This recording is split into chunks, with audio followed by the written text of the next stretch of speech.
Hi, I'm Enoch Martin Lovu and welcome to another Nuggets, Briefs and Tidbits on Cursed with Knowledge. This week we're talking about intelligence. So here I want to clarify and emphasize one more fact about intelligence. This nugget is particularly important to this week's main episode where I'll be responding to the common question, is English a measure of intelligence? A common misconception is that intelligence starts to reduce as one gets older, especially as one approaches the sunset years of life. This seems intuitively true, but it actually isn't.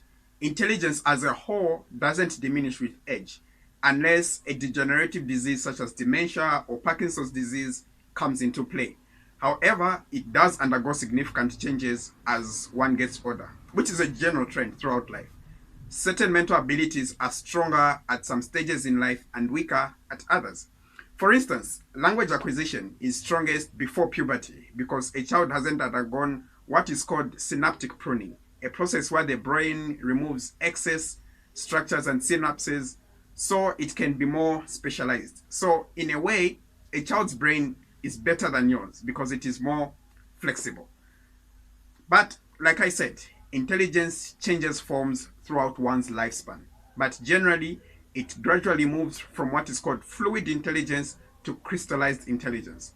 Fluid intelligence is the kind of intelligence that relies heavily on information processing abilities, like the speed of analyzing information, the ability to detect and establish relationships between different objects, the capacity of working memory, or how quickly one retrieves stored information. You think faster, remember faster, process faster, solve new problems faster, and you learn faster. Fluid intelligence is roughly analogous to a computer's processing abilities, like a large RAM or a faster processor. Now, starting around the mid to late 20s, fluid intelligence abilities start to diminish, and crystallized intelligence steadily increases, especially through the 40s and the 50s. Crystallized intelligence is intelligence based on accumulated knowledge and experience. It's largely responsible for things such as mastery of special or specific skills, social conventions, and better judgment. So there's some scientific truth to the notion that with age comes wisdom. So listen to your mother, Temi. This will often reflect an increase in abilities such as understanding verbal analogies, better logical reasoning, and a rich vocabulary. Ever notice that old educated grandpas just have this rich vocabulary and they wear with words? Every once in a while, they'll just drop this one word that will have you scurrying for the nearest dictionary. Why is that? Experience. Their minds have crystallized a lot of linguistic information over the years. But why does it happen? Why the switch from fluid intelligence to crystallized intelligence? Well, it's because your brain is the cheekiest organ you have. It's always looking for ways to make work easier for itself.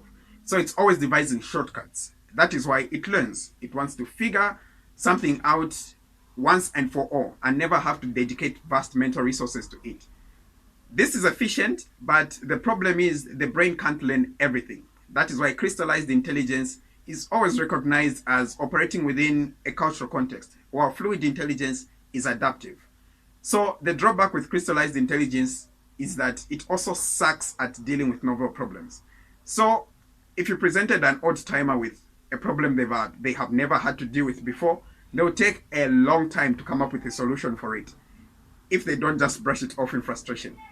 So if there is a practical lesson to take from this, is that we should recognize the role that young interns play in innovation and appreciate the vital experience of those old hags in top management.